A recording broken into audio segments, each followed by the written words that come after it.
we were talking about your handle at Dick Frost, and how it's a great follow. So you've kind of mastered finding clips of stuff and like inserting yourself into them, and like, can you kind of take me through the process? Like, how do you start that process of like finding the clip, finding the thing that's funny, that is relatable, and then adding Dick Frost to the mix? I just say, things that we're all experiencing or we've all experienced or we go through or have been through, right? And just to add a little twist to it. A lot of people take it as Bible when they see it. They're like, oh, well, like you shouldn't be talking like that. And I'm like, man, this is sarcasm. You know what I mean? Like, I don't think that way, but like, it's shit we've all experienced and shit we all go through. So, like um I don't know how or why it just comes so easily, but like, when I see something, sometimes, I save the sound or the idea, and I wait for the perfect occasion to use it, right? And then there's times where it's like I see something and it's just boom, I Yeah. got I got an idea and I throw it up. And yeah, man, it's just always been that way, and ever since I was a kid, it's been pretty creative, and just, very, quick to act on something, and my dad calls me like I'm like a dog with a bone. A lot of my family members say that, like a dog with a bone. Like I don't stop, and I'm having fun with it. And you know it's helped a lot of other people in the industry, in the oil and gas industry, in the blue collar world. It's helped them, and it helps them laugh, it helps them relax, it helps them, when we're out there in the cold or the heat, or we're many miles away from home. It helps them, they don't feel like laughing. Well, they pull up their phone, they see my video, and they chuckle, right? They're like, yeah, I relate to that, right? So, and I love getting messages like that. I love, someone coming up to me on site. It happened one time. Buddy was on an oil rig, walked down the derrick, came over to where I was on site, and he's like, "Man, I just want to shake your hand. Great to meet you." And I'm like, "Oh, cool, man." And he's like, "Man," he's like, "Just want to say thanks." I'm like, "For what?" He's like, "Giving the boys something to laugh at." Like, you know, I haven't been home in a month, and there's nothing. I'm not finding anything funny right now. But Mm-hmm. I watch your video and it gives me that laugh, right? And that's why I started it, right? Because I needed to laugh. I was away from home for 6 months at a time at the start of the pandemic, and I needed to laugh. Mentally, I was like drowning. And so that's where the whole, like, what, I've heard about TikTok before, and I've seen some funny videos, but nothing in my niche, right? That, of what I was doing. I didn't see anyone like me doing it. So I created it, and it helped. It helped a lot, actually. Yeah. So like, how did it, like when you were little, were you like, you and your boys would like make movies and write scripts and, or like class projects? Like, were you able, like, did you use that creativeness like way before Dick Frost was born, or, or is it something that the kind of just came out of you like later on in life? Well, we couldn't make movies that well, right? Camcorders were Yeah. Yeah. Yeah. The thousands of camcorder, dude. Right? I'm well versed in the yeah. camcorder. Yeah. Yeah, Yeah. camcorders were Yeah. thousands of dollars back then. Not everybody, there was no such thing as a smartphone, right? Hmm. Not everyone had a computer in their back pocket yet. Yeah, no, it was sort of like, we just play around and make things up on the go, right? And all our best memories aren't on record. You know what I mean? It's just, when I see this guy now, I'm surfing through Facebook, and I see a buddy, like, man, that guy and I go back to like grade two, and when I know, we look at each other and it's like, man, you remember that time we did this? Yeah, there's no proof of it, but yeah, I remember, and one of my best friends, man, he died. Oh shit, when he died, April 2012, I think he died. Mm, He was born with his insides on the outside, mm, and the doctor said that kid wouldn't even live past 5. He wouldn't make it to 5 years of age. He died when he was 23. mm. And, he went in, like clockwork, he went into the hospital every year with pneumonia just because of the situation, right? And the last time he went in, they found cancer, and within a month he was dead, Mm. right? And yeah, him and I, the best memories that guy and I have, we only have 2 pictures together, and we were friends for, like 12, 13 years, one of my best friends. And the last time I saw him was when I went home for a visit just like a month before he died or whatever. And well, just just prior to that, and yeah, him and I, we talked about all the old times we had, all the fun times we had. Like, I'll give you an example. This one time we're playing, I can't remember what we're playing, like World of Warcraft or some shit. I wasn't into it, but it was what he wanted to do. And we're on his mom's computer, that, those big white Oh monitors they yeah. used to have. We're on his mom's computer, and I'm just cruising Teen Chat. It's called teenchat.com, right? And then you had MSN and Teen Chat and shit like that. And I'm cruising. I actually met one of my girlfriends through hanging out with him one time, right? And we're cruising there, and I'm just surfing, and I hear this buzzing, and I didn't think nothing of it. And all of a sudden, this thing hits me in the face, and I'm like, "What the fuck?" Buddy's playing with his mom's vibrator, and he slapped me in the face with it, and he's like, "It's my mom's lucky vibrator." I'm like, "What the fuck makes the thing so lucky?" And he slaps me. He's like, "She never washes it." Like shit like Yeah. that, like the things that Yeah. you can never recreate, because it just doesn't feel authentic. But at the same time, no one had a phone on them back then, right? So like we yeah, but to answer your question, yeah, we did a lot of fun things, a lot of like interesting stuff like that. And I remember I moved out west a few years back anyways, and it's not on YouTube anymore. We just found this out 2 days ago, actually. My wife and I, we made this short film with my buddy. It's called Susie's New Family. It was about a killer doll, and his kids participated in it, and there just happened to be a train going by out back my house when we were filming it. And yeah, it had like 300 views on YouTube for the longest That's time. not bad. Yeah, this was like a whole decade before Mm-hmm. Dick Frost, right? And Mm-hmm. we just fucked around, when we could, right? So yeah, it's Yeah, you talk about those camcorders, man. I remember me and my buddy Ike, we had this Romeo and Juliet project to do I think we were freshmen in high school. So this is like, I mean, I don't even know if we had internet at this point. We definitely didn't have cell phones. Definitely like beepers. This was like beeper era. And we wanted to make a Barbie doll, Romeo and Juliet. So we had to start and stop the camcorder and then move them and then start and stop it, move them. stop motion. Dude, we spent hours, dude. And this was like a 6-minute video. And it was awesome, dude. Like it turned out really cool. I wish I could find it. Like we used to do all kind of skits, man. We would make like scary movies. We did the Harry Carey. Like, do you remember Will Ferrell, Harry Carey on SNL at all? So I remember Will Ferrell on at SNL. I don't remember characters or anything like Yeah, that, but well, yeah. we did that skit a couple times for a couple school projects. I mean, we were always best. Like we always said, like like we would watch like Real World when that first came out. That was like the first thing that hit, right? Like that, like reality TV. I'm like, man, if they would have chose us for this, man, we would have just lit the world on fire.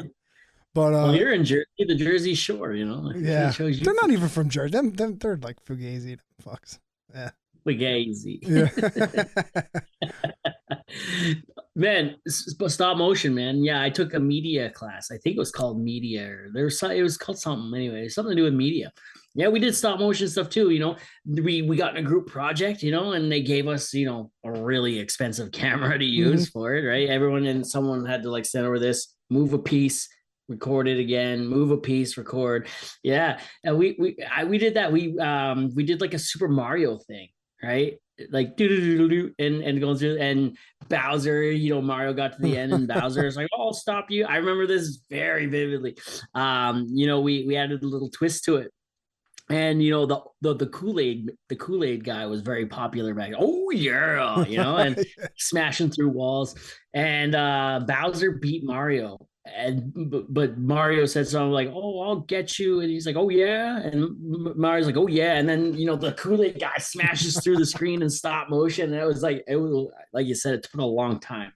And this Kool-Aid guy smashes through the screen. He's like, "Oh yeah!" All right, and then yeah, that was great, man. Yeah, I that's remember fun doing times, that. man. Real fun times. Yeah.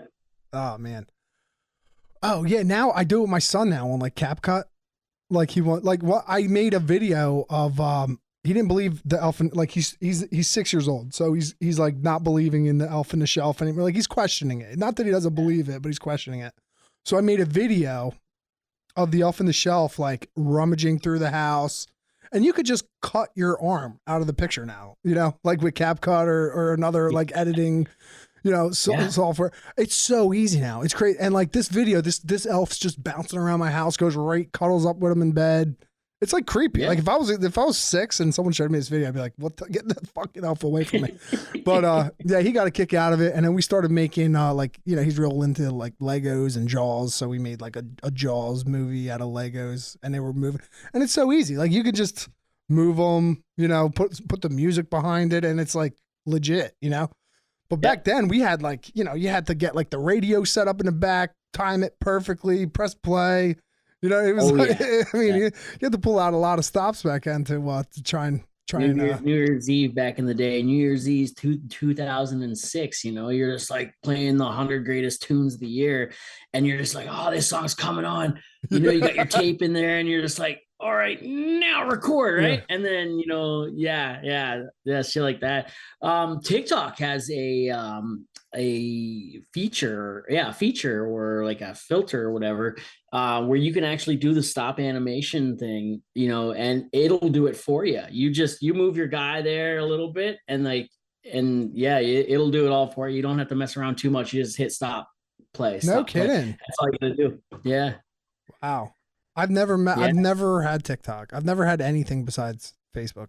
TikTok is awesome, dude.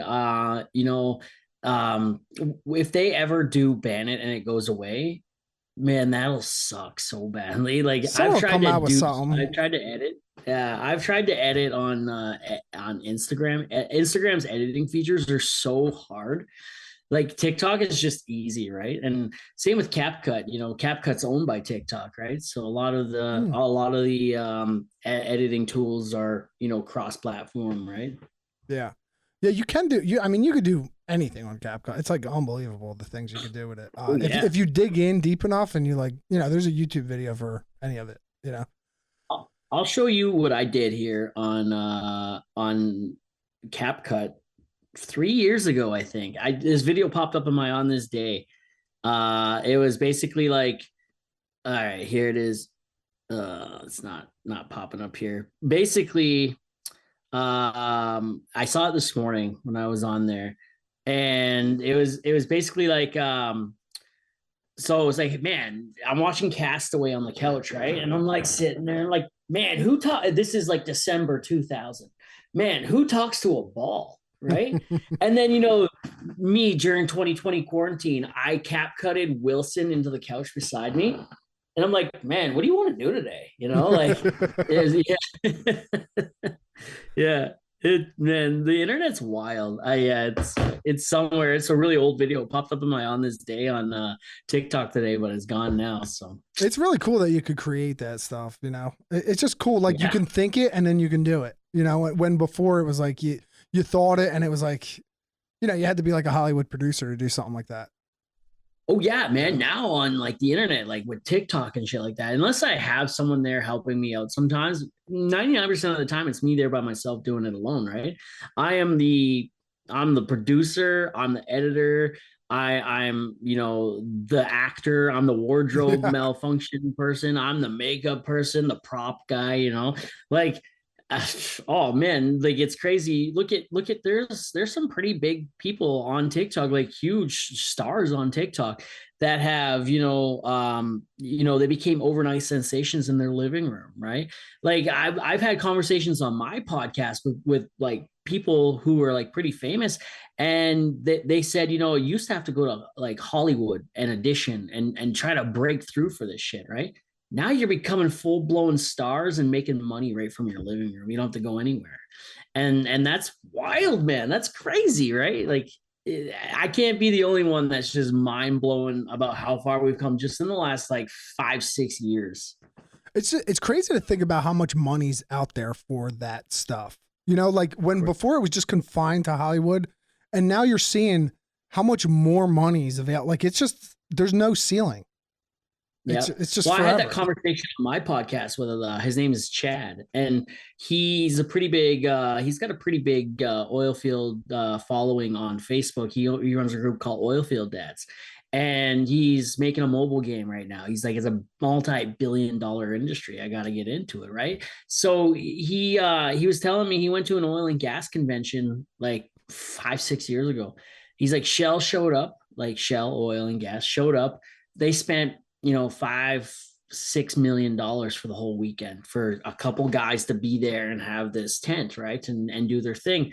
He's like, I showed up, I spent 3 grand for the whole weekend, and he's like, I got more engagement than they did, right? Because it's the little guy's turn, Mhm. right? You know what I mean? Like, we've had it with these big corporations, like Shell and yeah, they got the dollar figure behind them, but who are you going to relate more? Can you relate more with a CEO of a multi-billion-dollar company, or can you relate with the guy next door who paid the same amount for his house that you paid and struggles to put food on his table, right? It's the guy next door you're going to relate with. Yeah. There's kind of parallels to that GameStop situation, how it's kind of like this like outsider trading, where like this dude just told everyone, let's just buy this shit and let's let's beat these guys, Yeah. Yeah, but turns out they don't like it when you do it. Yeah. They don't like competition, right? Yeah. Yeah. Yeah. Yeah, it's pretty wild, man. The internet's a wild ride, dude. So last year I was approached by it's called Original Joe's. It's a restaurant here where I live. And they're like, hey, can you make a Father's Day video? You're home on days off with your family, you're gone for weeks at a time. Can you make a video? You come home, you spend Father's Day with them, and you don't know what to eat. So you stop in at our restaurant, and the meal's on us. We'll comp you for the meal, and you go out and you film the video, and it's good. We'll give you some vouchers for free. And I'm like, fuck yeah, that's awesome. Mhm. I'll take my family out for a meal. Why not? Made the video, did really well. And they comped the meal, they gave us a little bit extra, whatever. And then a couple days later, I don't know if you know what Carl's Jr. is. Yep. Yeah, Carl's Jr. Canada reached out to me. They're trying to get a footing here. But a few days after that video went out, I got someone reached out to me from Carl's Jr. and they're like, "Hey, you want to make some videos for us? Right? Make 3 videos." They pay me 4 grand to make 3 videos. It's 4 grand to make three Damn, videos, bro. man. And I'm like, yo, listen, there's a lot to it.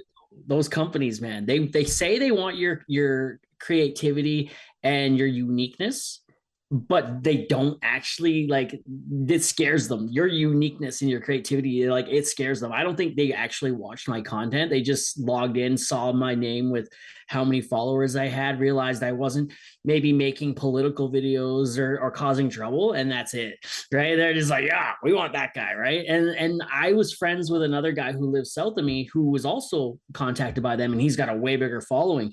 And I said, and we both reached out to them like, hey, him and I know each other. We're friends, like, could one of these videos that you want us to both make, could it be a collab?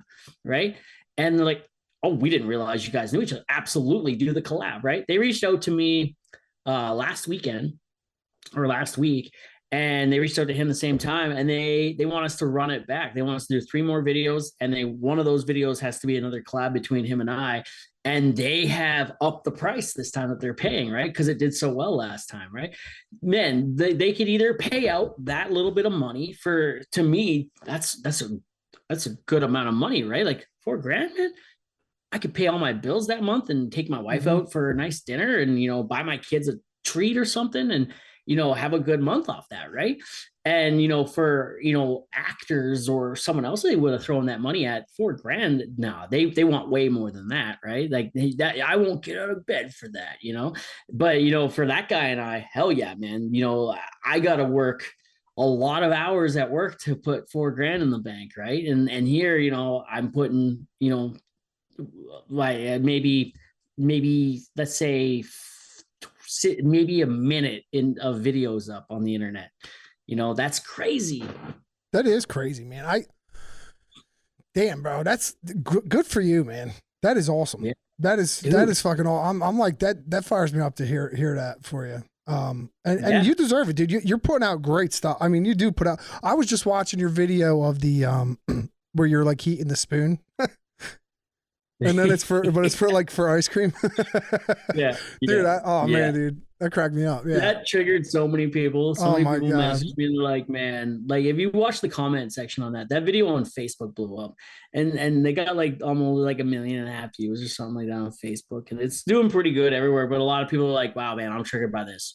I have addiction issues, and it's like, oh wow, I'm sorry to hear that. Like that's what's funny about it. You see that and then it's frustrating, Yeah. and a lot of people are like, and then you get a lot, the people on the other side of that are like, hey man, you know what? Like when I saw the spoon, I'm like, right away, I'm like, yeah, I used to be an Yeah. addict. And then they saw the ice cream and they laughed. They're like, ah, man, that's funny, because I get it. I understand the humor, right? And like, I've never done anything like that, but it's we're in blue collar, and it's not to say blue collar is like that, but we all know somebody who does that stuff, right? We all know somebody that has been in that lifestyle, right? And they joke around about it. They can joke around about it for the most part, and you just got to learn to have some fun. There's always someone out there that's looking or willing to be the victim, right? So if I listen to everybody that was like, I'm triggered, I'm offended, yada yada yada, I'd never make videos, right? It's just as simple as that. Someone's gonna be triggered by everything. Yeah. That's funny, man, because blue collar is a lot like the whole. It's a lot like the comedy scene, right? Where like nothing's off limits. You can break balls about anything, and it's funny. Yeah. And if you don't have like the skin for it, like it's just not for you. Construction's not for you. The blue collar life isn't for you because the worse you feel about, like the worse you react to it, the worse it gets, dude. Like you gotta have thick skin. If you don't have it, you gotta get some. Yeah, man. Especially like, yeah, you got blue collar and then you got the oil field, right? Where like truly the oil field is like, it's a little bit different than blue collar, because not only do you work with these guys all day, you go back and you live with them all night, right? And you're doing that for like a month at a time, sometimes more. And you got to be able to simultaneously maybe not like somebody but also trust them with your entire fiber, right? Yeah. Like I fucking like you, but man, I love you. You're gonna save my life at some point. I need to trust you. And yeah, we've had that. And if you complain about it, like on a rig, if you're on a drilling rig, and it's like school, right? Like kids are assholes, right? Guys on the rigs are assholes, right? Like you let them know that this bothers you. You show that little crack, and they're gonna creep right in, right? They're gonna expose that little gap. They're gonna make it into like this gorge, right? And like you're either gonna learn how to accept it or you're gonna quit, right? Like and if they don't like you, they're gonna make you quit, right? Like were you always cool with it? Like were you always like, did you always have like the same sense of humor, or did it take you? Did you have to build your skin a little bit? No, there's times where so like for the most part, yeah. I've always been that way. I was 10, 11 years old when I got into blue collar, right? My dad took me to work with him. He owned his own metal roofing business. And so I worked with all these kinds of characters and stuff like that from the time I was 10, 11, and I was the boss's son, right? So I got it hard, right? And yeah, man, I dealt with the guy who's, a drug addict, the alcoholic. I've dealt with the guy from a very young age, right? And these guys just harping on you all the time. And when I first got into the oil field, it was, if you got a problem with someone, like there's no ratting them out. You're taking it up after work or even during work. You're going to go somewhere where no one can see you, and you're going to have words about it, right? Or even fuck it, you just scream at each other in the middle of the site, and who cares who sees, right? Like you're going to have that built up energy and tension, right? I've made videos about that too, and I've been that guy, right? There's been a couple times where we were way up north in northern Canada. There's the Northwest Territories and Nunavut and the Yukon and stuff. That's super far north, right? That's the Arctic Circle. And we were working up in the Northwest Territories, and we were together for a month. It's hot. We're missing everything. And he sees me struggling, and for a minute, he gets this mischievous like feeling come across him. I'm gonna fuck with this guy right now. He is obviously not in the mood, but I want to fuck with him, right? So he does some shit, And basically I was raking out. We were paving, right? We were doing chip seal, and I was raking behind the equipment, and he was closing a gate on me every now and then, and to leave the streak. So I had to like cover it back over, and he'd do that for 200 meters, 300 meters ago. And then I started leaving it. I'm like, fuck it. If we're gonna do this shit, fuck it. I'm out. Right. He comes up to me and he's like, you having fun back there? And I'm like, yeah, I am. Great. And he's like, you missed a bunch. I'm like, no, I didn't miss anything. When they come to me and they say something, I'm pointing at you, right? And he's like, oh, you're a mouthy motherfucker, aren't you? And I'm like, well, we're both going to learn today, I guess, right? He gets down off the equipment and we're just getting in each other's face, right? I was screaming at him, he was screaming at me, and he balled his fist and I balled mine, and the boss was sitting there watching. He kind of come running up, and he's like, what's going on? I'm like, you better get the fuck out of here right now, because like you don't need to be a part of this. We just, so we just kind of kept screaming at each other. This guy's Somalian, by the way. He would have fucking killed me. Like I outweighed him, and like I would have done some damage, but like those guys are scary, right? Like he would have got me in other ways, in my sleep probably. And the next morning, we come out and we're having the safety meeting. He comes up, stands next to me, puts his arm around me. He's like, love you, man. And I'm like, fuck, man. I love you too, bro. He had to go. He went home that night. He talked to his wife and his kids. He got a little slice of home. I got a little slice of home. We slept it off. And the next morning we're buddies again, like that's just how it goes. It's great like that, isn't it? I love it. I love it too. I love it too. That happens a lot. Because when you're working like that, it like you're just irritated to be doing what you're doing a lot of times, and especially when it's like end of the season type stuff, or it's really hot or really cold, and you're just fucking miserable sometimes, and it doesn't take much to kind of like set you off, and you redirect your anger at the wrong place or the wrong person, and then like you said, you just sleep it off. You're like, ah, man, I fucked up, dude. Put your arm around a guy, and everyone thinks cool.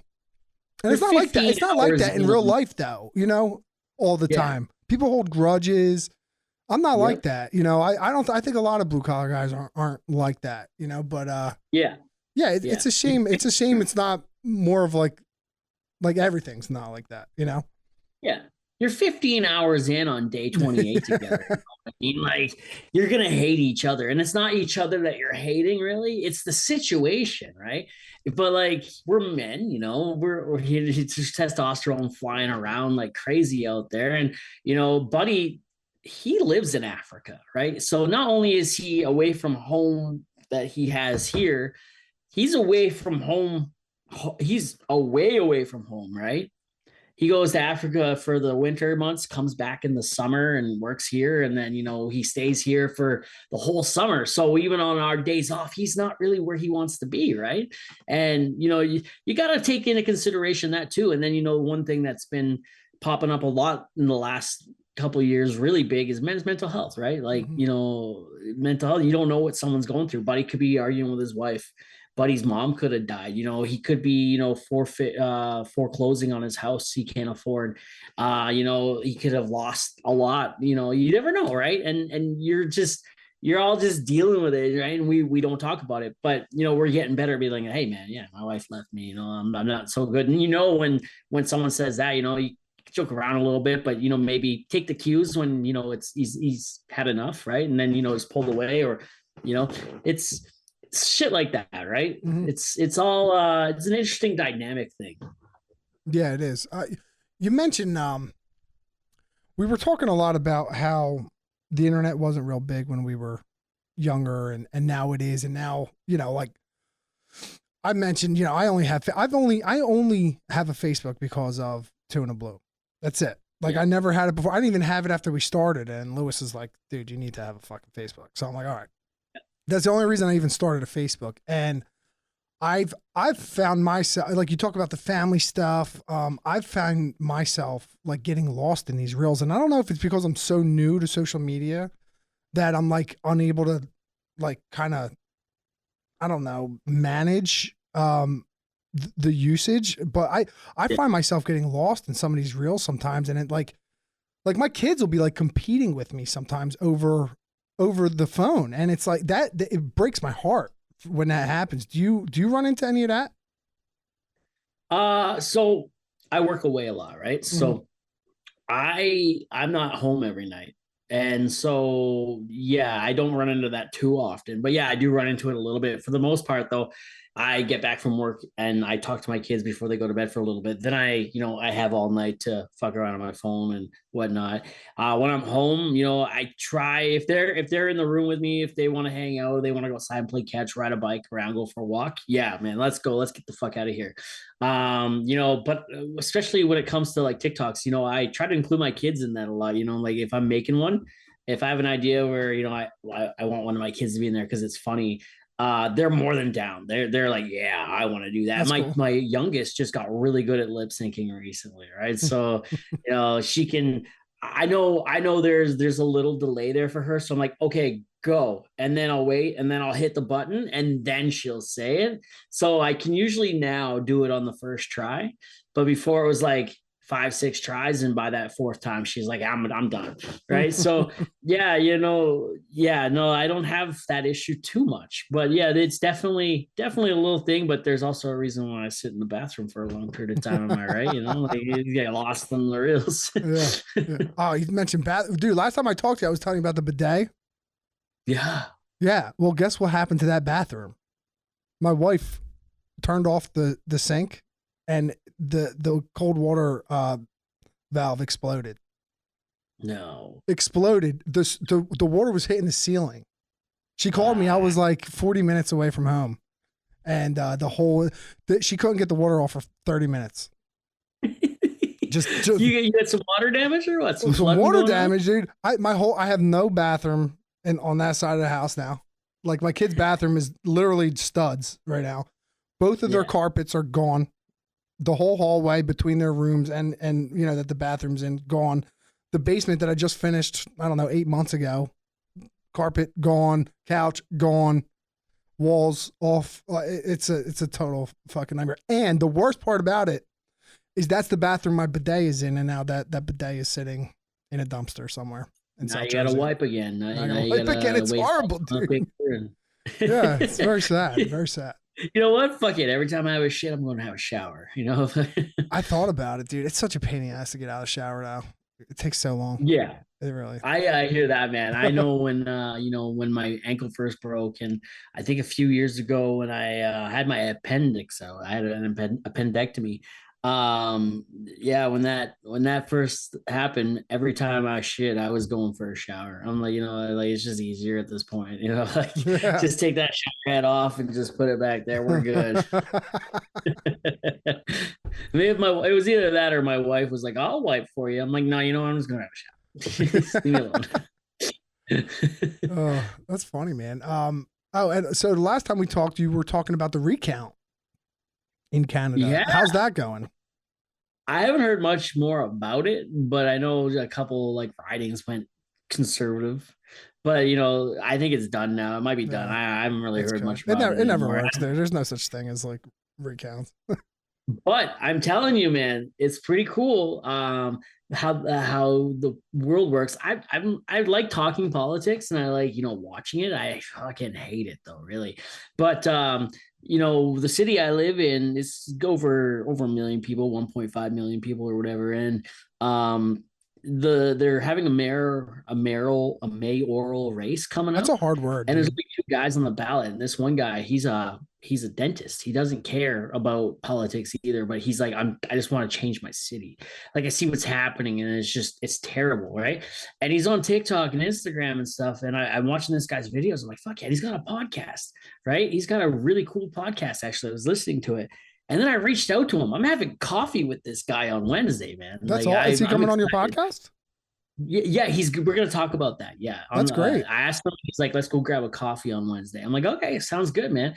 So, it's great. This is how Dick Frost gets into politics. You're gonna be voting for a guy named Dick someday, maybe. Like how wild is that? Seeing my name on signs for it's probably never gonna happen, but a guy can just imagine and play pretend in his mind, right? I'm running for school board this year. That's cool. Yeah. That's cool, Yeah, man. that's step I'm on one. the parent teachers council right now. My wife's been on it all year, and because I've been off for like the last 3 months, whenever they hold a meeting, I just go and sit in on it too You with her. should And consider politics a little bit. Not for yeah, like not for the politics game of it, but just for like the change that you could bring and the voices you could yeah. have. I mean, you know, you have Well, young kids and you know, you're a smart guy. You are self-motivated, obviously. And you know, a lot of people know your name. A lot of people kind of know where you stand and like you. I don't think it'd be bad to throw your name in a hat, honestly. honestly, man, yeah, like you never know where this leads, right? Becoming a friend, becoming friends with a politician, and like riding his coattails maybe, and seeing and watching how he does things, and who knows where it leads, man. I made a joke about it yesterday. It's just a joke, so if anyone's listening, whatever. But I was like, you know what? I'm recording our conversation on Wednesday, and this is how like backroom deals are gonna start happening. Like, hey, bro, like I got this on you. Like, how about you pass this piece of legislation? How about you bring back plastic straws? And if you don't, I'm releasing this fucking clip, right? Like, this is how Dick becomes a blackmail artist, and like, nah, it's a joke though. Like, I don't You're gonna care P that. Diddy them fuckers, huh? Oh shit, man! I'm bringing all the baby oil to this meeting. That's funny. We had I had on the mayoral candidate for Hamilton, the town in South Jersey I live in. Which was, I mean, it was a great experience. He's also a labor lawyer, so we were talking, collective bargaining and a lot of like union stuff. But we did get in a little Yeah. bit to politics. And Flounder, the co-host of Two and a Blue, is running for town council this year too. So we're trying. That's cool. We're you now? Are you in a union? No, You're no. not part. So LIUNA does extend to Canada. Yeah. The Labor's International Union in North America. It's real big in the union, like to get politically involved. It ends up, you can make a lot of change and you can do like a lot of positive stuff for your union if you are in a position. So which kind of like, we never even knew that, like you always hear in the union, get involved, but you never kind of know what it means. And then once you do some digging and you get to talk to people, and that's been like the coolest part about this podcast for me is just the network that I've been able to like build and the people I've been able to talk to. And the more people you talk to, you kind of figure out like what getting involved means. And part of getting involved is, throwing your name in a hat and trying to make something happen from the top down. Hell yeah, man. I've been Yeah. in two unions back in the day. And the one union that I was in the oil field, and it was called CLAC, the Christian Labor Association of Canada. And CLAC is, if you wear a CLAC shirt out anywhere, you're probably gonna get a punch in the face, right? Because they fuck everybody over. It was like a bunch of company representatives got together and were like, let's start a union, but not be there for the people. And that's exactly what their shade, they do shady backdoor shit, for the companies, and they fuck everybody over. So I was part of that. It wasn't a great experience, right? So if I ever needed a job and I applied and it was labor, it was a labor's union or whatever it was or whatever, I would just do it. I don't care that much. But currently right now, especially on the road crew I work for, the division I'm in, we're the only division that's not a union. And the reason behind that is, he pays us really well to not unionize. He's like, hey, you know what? Like, I'm just gonna pay you guys what you're actually worth, and keep you paid really good, and like give you what you want, and treat you good, and you're not going to want to unionize. And I know companies in the oil field that have actually, they've done the same thing, but they're like, hey, if you unionize, I'm selling my shit and we're calling it a day, right? And this one guy up north, that's what happened. One day you go by the auction yard, all his shit's in the yard, and he's like, yeah, they wanted to unionize. They started a movement to unionize, and I wasn't having it. Wow. Yeah. Yeah. Well, it's great. That's a very polarizing topic. You mentioned you mentioned some of the comments that you get. Some of the biggest videos we've had. One of them was just titled "Union versus Non-Union," and I was on a job or union. I'm a traffic control coordinator for the union, so I set up the traffic pattern. If we need to get into a right lane, I figure out how to put that crew into the work zone and what I have to do with traffic to keep everything and everyone safe.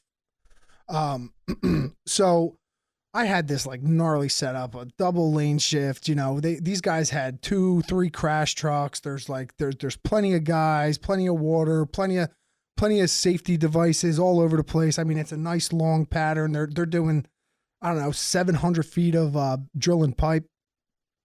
And then down the road a little ways, there's this guy on a mini excavator smoking a cigarette, digging for natural gas. And so I took a video of him, and I'm like, look at this guy, dude. No fucking cops, no crash truck, no safe, no cone, not a cone in sight, smoking a cigarette, digging up gas. I said, this is non-union. And then I drove through the union work zone, and I said, and this is a union work site. And I posted it, like just innocently, thought it was funny, thought I would get support from like union people. And dude, like the amount of people that came out just hating the union from this, I couldn't believe the hate that I was receiving. Just for posting I think a video. that's an American thing, actually, because like in Canada, we had those conversations, but it's just like, oh yeah, I'm not in a union. Well, okay, it was like really. I mean, like they fought really hard for these union guys because, like, I mean, it goes back to like Carnegie and Frick days when like in like Pittsburgh with the steel mills and these guys like these companies were fighting so hard to give these guys nothing. And these guys were fighting so hard to just make a living, like just make a living. They didn't want a piece of the pie. They wanted just to like feed their families, And so these unions were forming all across America. And there was like battles, battle of the homestead. People died, like wars were going on, civil wars inside of America. So it is heated. And then, you look at today, it's 125 years later or whatever it is. And there's still like those stigmas that have carried their way through generations. And it's like, you mentioned you work for a guy who, pays you guys really, really well. I don't know about Canada, but in America, we have prevailing wage. Do you guys have that? What's that? What's prevailing wage? So prevailing wage so if you are in a state that is a union state, like New Jersey is a union state. So for a contractor to come in and work on a state project, in the state of New Jersey, they have to pay their men prevailing wage. So our rate is, we have our rate.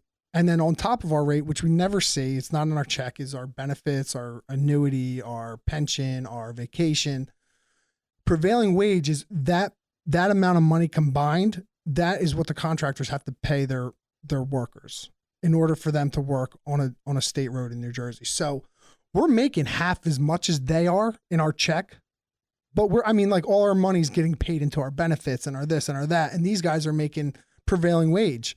And they're like, and like the attitude is like, well, I make this much money doing the same exact thing. And it's like, well, that's because of us.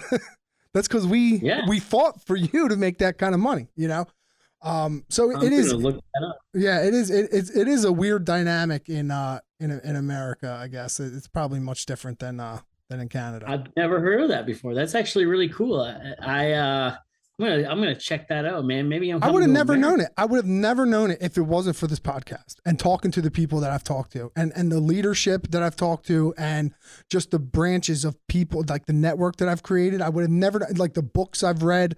I mean, like I read, I take in as much information as I can so that when I come on here and I talk to Flounder, I talk to a guy like you, I'm not just some dude just saying shit. Like I know what I'm talking about. I try to know what I'm talking about. And I've gotten better at articulating and not saying like 1,000 times, or whatever, or duh, or, blank pauses, awkward silences. A lot of dead space. Yeah. Yeah. I mean, when we first started, I how Apple Podcast will transcribe everything.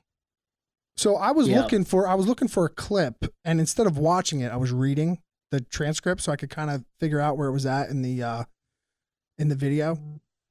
And I mean, I said like 4,000 times. It was like, and like.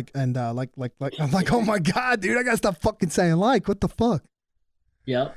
I do that on mine too a lot. I've had to get a lot better. When you go back and listen to the older episodes and stuff like that, Gord, the good friend of mine who has a podcast as well, and I've been on his, he's been on mine quite a bit, and he said the word crazy a lot on his podcast, and he's like, man, I had no idea how many times I said the word crazy and how I used it.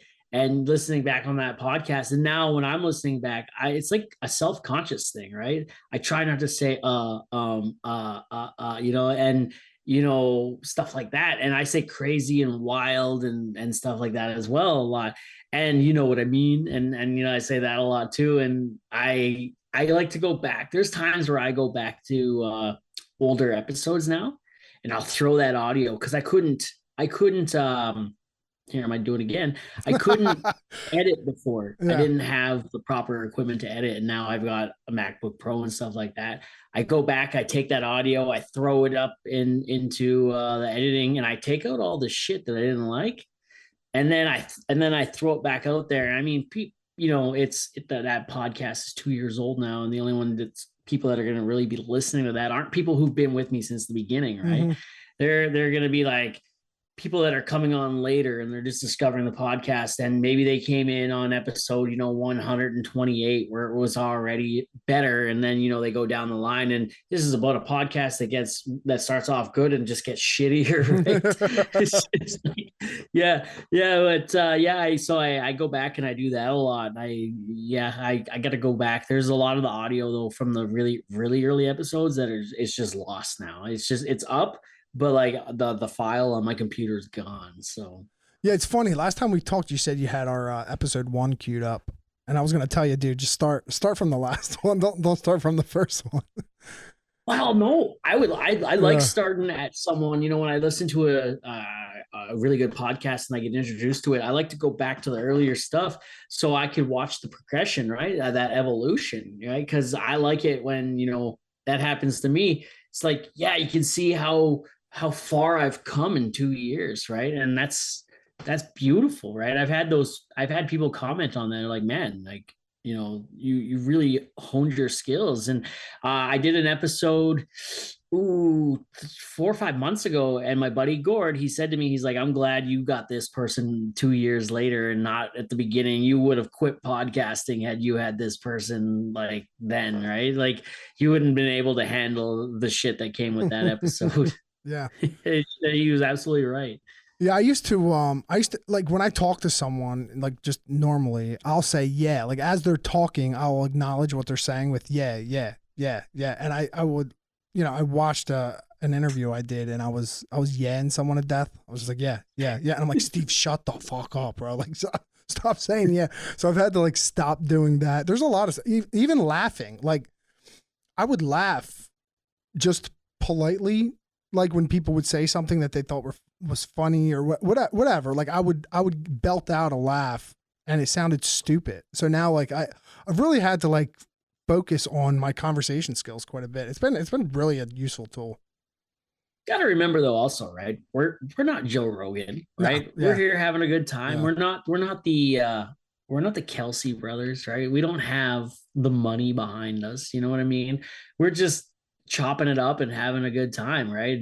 And the people that are listening to our podcast, right? They know that. They can see it. They know we're not being fake. Like Joe Rogan's not being fake, but like there are other people out there, that are like, they've gotten big, and I don't know if he's fake or not. Maybe if it's a bad example, but Theo Vaughn just had JD Vance on his podcast.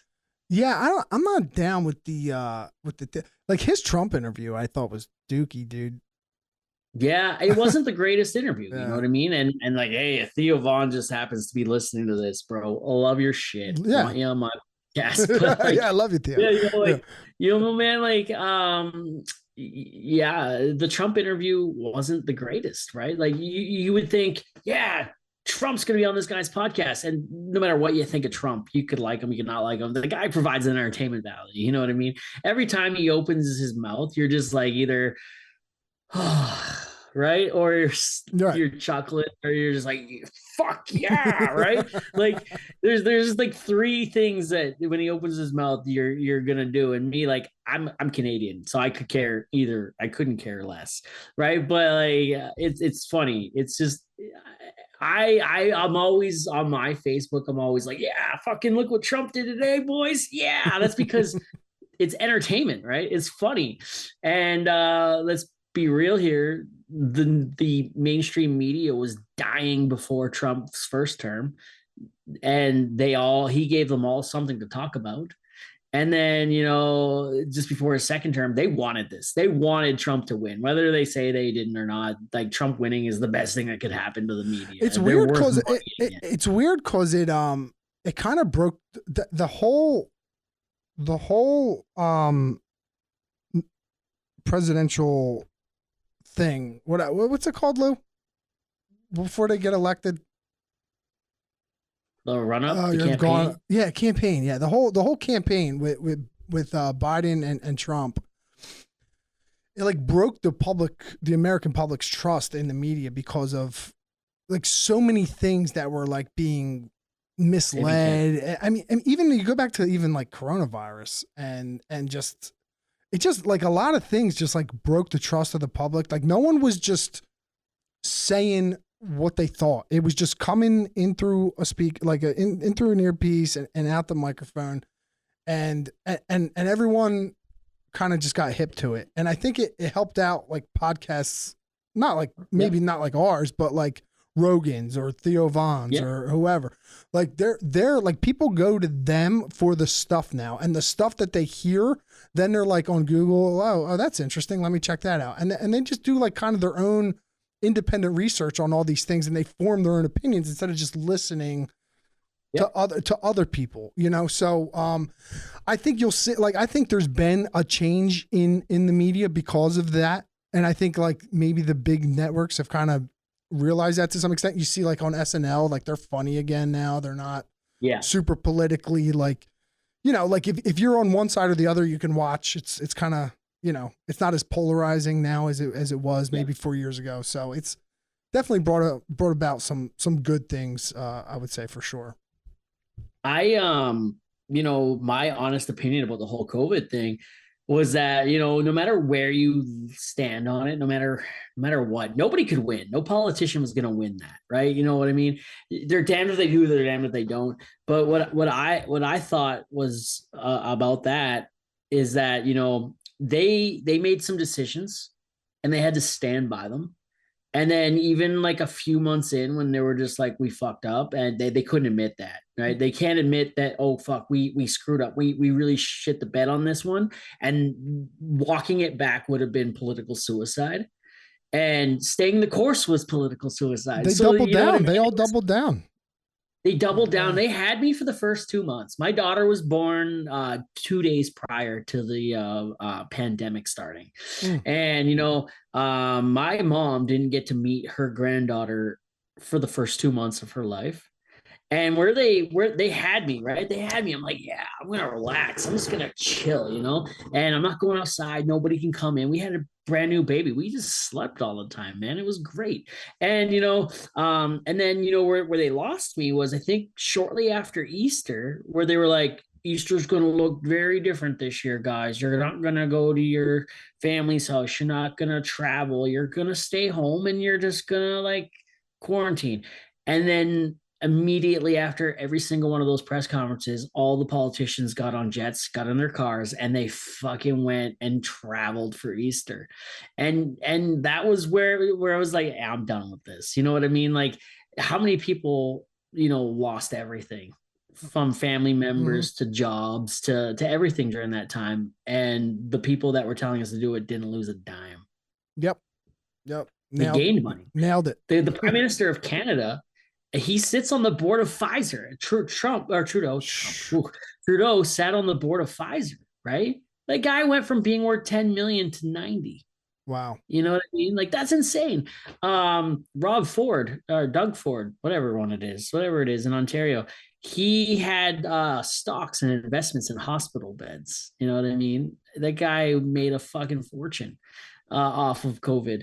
The Canadian government admitted, or the Canadian military admitted to they admitted that everything they did during that time was a psyop. They've already come out and they said like they committed psychological warfare on our people.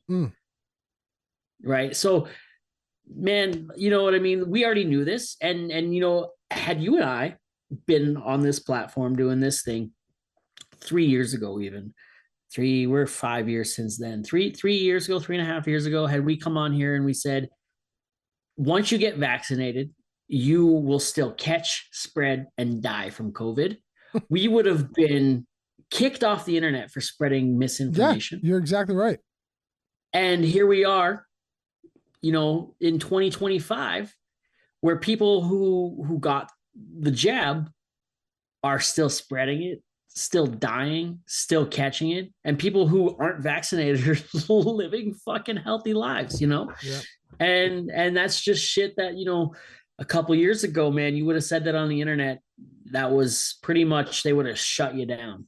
Did you guys get shut? Like your work stopped? No, we were oil and gas, right? We're essential. We were right? got, yeah, so it was kind of bullshit. Yeah, I made a video about it actually. It said, I don't know about you, but the next time during the next pandemic, I'm coming back as a non-essential worker. You know, like I'm done with this. You know, no, but it was dumb. You know, we had to wear masks. We were in our circle safety meetings in the morning. We all stood like, if you were going like this, you could touch someone, you were too close. So, you know, it was a big circle.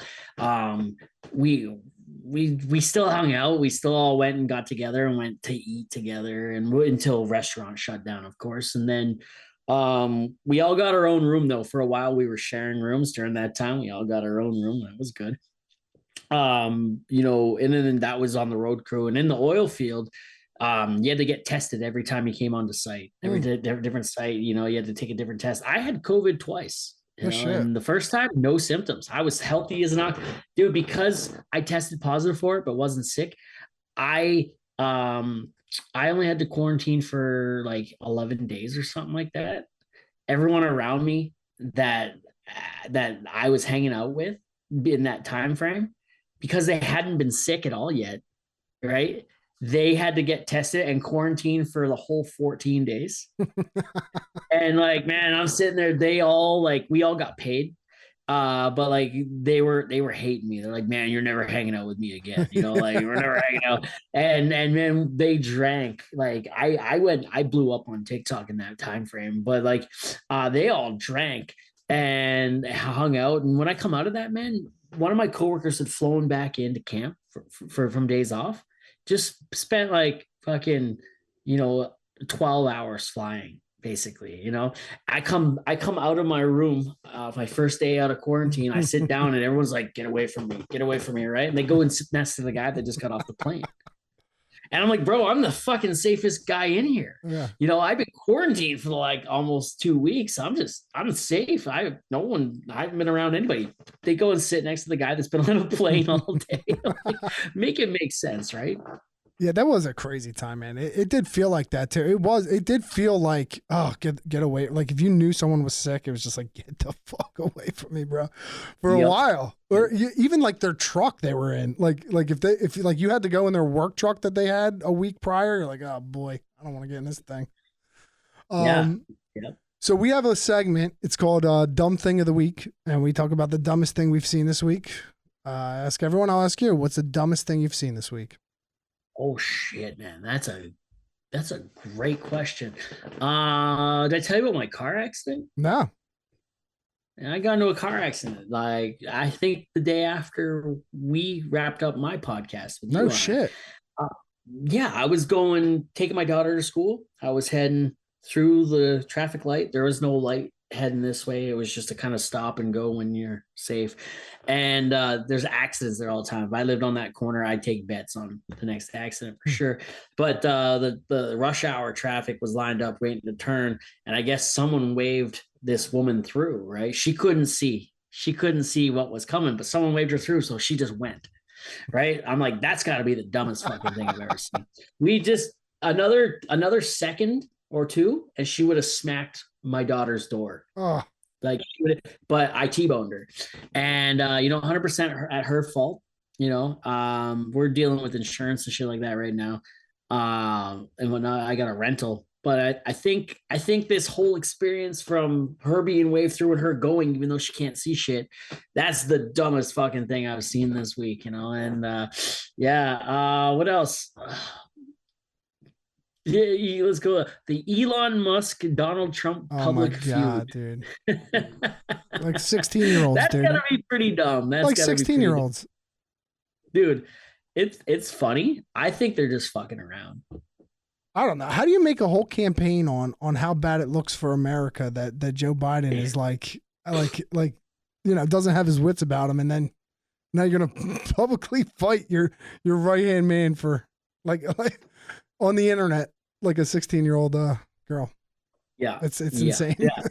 Hey, you know what? Like I get it. You know, he has a bunch of his programs that are being cut. You'd be pretty pissed off about that too. But like, you know, you're all about what's best for saving money and making money and shit like that, right? And it's like, hey man, I'm sorry, but like this has to go. If we're doing things the right way, this has to go, right? And if you're truly a team player, you're like, I'm mad, but I understand, you Yeah, know? deal with that shit behind closed doors. Like, Yeah. you know what I mean? That shit don't have to get aired out publicly. I don't think personally. And that's the thing. That's the problem with Elon Musk is he's just like this bajillionaire, and he's never had to answer to any. Like the rules do not apply to him. He's never had to answer to anybody, and now he's like running this like government thing, and like, it's just a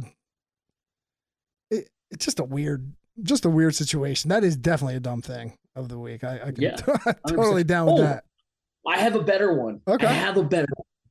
You follow me on my personal Facebook now. I don't know if you saw my status last night, but this is the dumbest thing I think I have seen in a while. And I actually found out about it through my new mayoral friend that I'm going to hang out with. So the new public spaces bylaw in the city I live in come into effect soon. So here's some fines you can get for things that are going to happen. I did see this. If you're caught urinating in public, that's a $500 fine. If you're caught littering, that's a $250 fine. If you're caught using fentanyl on the sidewalk, $25. Yeah, because that's fuck. Were they on fentanyl when they wrote that, or what? Like, that's crazy. That's insane, dude. That's crazy, man. Hey, dude, like, if you pee over there, I'm gonna give you a fine. But if you shoot up over there where everyone can see you and you don't die, I'm fining you $25. They must have done like an analysis and figured like, well, we could probably only get like $25 out of these people. So let's just make it $25. They got that $25 money to spend. Apparently, I don't charge them $500. They got it. They're gonna find it. Yeah. You know what I mean? $500 less. They Spend can on find fentanyl. $500 pretty easily if they want the fentanyl, right? So wild. Yeah, I did see that actually. I was actually gonna comment on that, but I was doing something. Yeah, that's funny. I'm on my like fourth or fifth $500 fine this week. Oh my god, yeah, with construction especially, dude. Let's just open the door and piss. Dude. Yeah, wherever you can. Buddy, no thank shame, you. Man. Whip it out no matter where I am. You know, like. It's so. I wish they had more trailers with like the port. Like they should come up with something. Like someone should invent something that like you can hang on a tailgate, piss in like a beer bong. It goes into like a milk jug or something. I don't know, something. Here's another dumb thing. It's not the dumbest thing that I've heard this week, but it's a dumb thing I've heard in general. A lot of the times when we're out on construction sites, right? They don't have porta potties out there for us, right? As long as there's a porta or a washroom, like a store or something within a 15-kilometer drive. I don't know what that is in miles, but as long as there's a store or a public restroom within 15 kilometers, they don't have to have toilets right there for you. I gotta go, which is cool because like I just want to fuck off and get out of the site sometimes too and go get an energy drink or something, right? You know, this is an excuse to leave. I gotta go to the bathroom, boss. Come back with McDonald's, you know. But so here's the reason why they do that. So they get fined for not having porta potties, but the fine for not having a porta potty is less than the fine. The fine for not having a porta potty is less than what it costs them to rent a porta potty. I wonder what the fine for not having a porta potty is. I wonder if it's I don't less. know. I wonder if it's less than the fine it would cost you to pee on the side of the road, to pee in public. I don't know, but That's a good it's question. mind blowing. I can't tell you how many times I almost didn't make it to go have a shit, even within that 15-kilometer drive. Yeah. Like we had a woman one time, and this is how we know this because she complained that there were no porta potties on site. And when a woman complains about no porta potties, Oh they yeah. bring them in. There's a porta potty. Yeah. Yeah, they bring them in quick. The guy complains about it, and hey, go for a drive, Yeah. And so this one woman, I told her to come, hey, go complain about there not being a toilet. She did, and they were there the next morning, right? So I was like, that's cool, thank you, right? But yeah, it's fucked up, man. It's so fucked up. It is weird, dude. It's like can we just get a like come on? We're on this job for 6 months. Can we just get a bathroom? Do we have to go to Wawa every time? Come on, man. Oh man, we were gonna talk about that last time. We never were ended going up to talk talking about that. Wawa. Yeah. Wawa coffee, man. Yeah. Wawa's great, dude. Have you been to a Wawa? No, I've never been to a Wawa. There's a town called Wawa in northern Ontario in Canada here. There's a town called Wawa, but the best part about that place is leaving. So Well, the it's a Canadian shame. goose is like the symbol. I wonder if there's a connection there. There might, dude. I'm gonna look this up now. Yeah, that's Yeah, I'm actually gonna look. really. I'm actually pretty curious myself. Yeah, man. It's got to be something. We deal mainly with McDonald's coffee or Tim Hortons coffee, and that Tim Hortons just hits different, right? It's like got crack in it or something. Wawa's great, dude. You would love it. You would love. It's like the construction worker's dream. It really is. Yeah, Everything I you need. recently got into energy drinks, and that's been my. Are you telling me that like I've been raw dogging this blue collared life for like 20 some odd years, and then one day I'm just chilling there, and I can find just fucking extra cans of energy just laying around, right? And the first time I ever drank one, man, I'm just like, bro, I'm gonna finish this whole job by myself today. Like They do what's nothing for going me. on, They do nothing for me. dude? They never. If they do something for me, it's like I feel extremely like shaky. And that's very rare. That's if like my sugar levels are fucked up or something. But most of the time I'll drink it, I'll feel absolutely nothing. It does nothing good for me, so I don't drink them. You Americans have 300 milligram cans or 200 milligram. You got 300 milligram cans. Canada, we're capped at 180. It's a health thing. No more than 180 grams of caffeine. Yeah, I could do it. Yeah. Yeah. When I was first laid up on the couch here with my leg, I didn't really slow down on the energy drinks. I was like, oh, I'm still here, and I was just like having one a day. I only do one a day.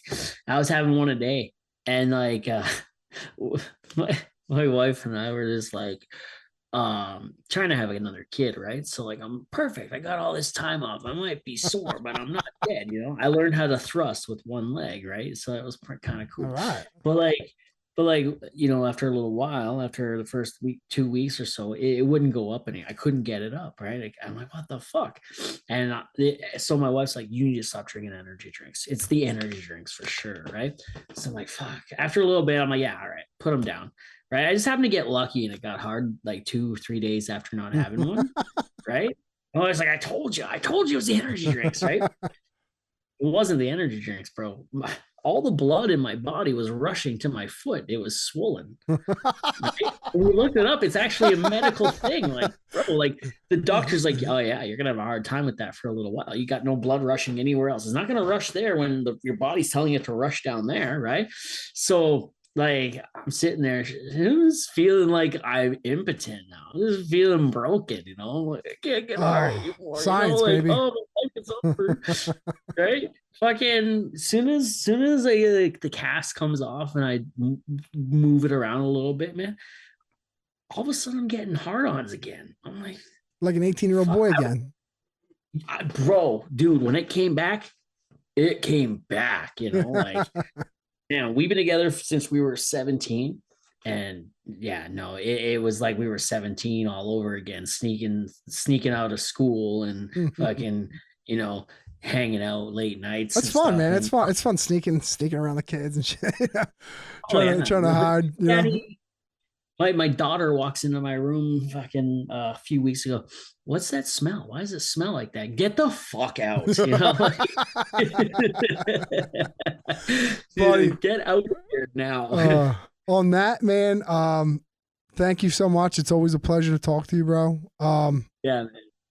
At Dick Frost, anywhere you get your podcast, anywhere you get your social media, right? Well, on Instagram, it's Dick_Frost89. On TikTok, it's FrostyD 2.0. That's my main account now, which is actually my backup account, but it's become my main. You may want to follow the other one, it's Dick Frost 89. YouTube, Dick Frost, Facebook, Dick Frost, and On the Throne podcast is my podcast. You find it anywhere you listen to your podcast. It's on YouTube. On TikTok, I also have a TikTok page for the podcast. It's called On the Throne podcast. Oh yeah. Oh yeah. Yeah, man. Yeah, check them out. If you haven't checked them out, you gotta check them out. It's very, very good stuff, man. Coming out of your side of the. I appreciate that. I was gonna ask you, and I forgot to ask you on mine. How did you get the name Two in a Blue? Like where did that come from? So Two in a Blue is an old school way they used to say layoff. It's 2 paychecks and a blue slip. Oh, in Canada, when you get laid off, that's a pink slip. You know, dude, everyone says that. And my retort is always the same. Like, what am I going to call it? Two and a pink? Yeah.